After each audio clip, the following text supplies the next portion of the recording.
Hello everyone, welcome back to this channel. In this video, I will show you the easy and clear steps on how to show search suggestions in private Windows Firefox.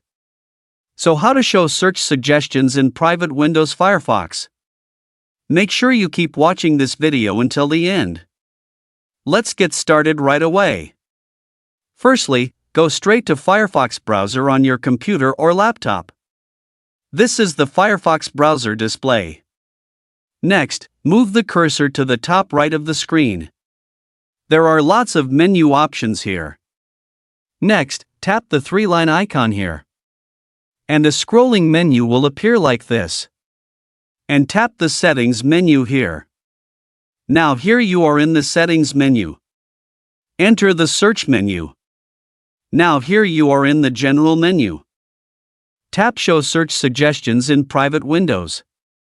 This feature allows Firefox to display search suggestions in a private window, helping users find information faster without saving history. So that's it, a how to show search suggestions in private Windows Firefox tutorial.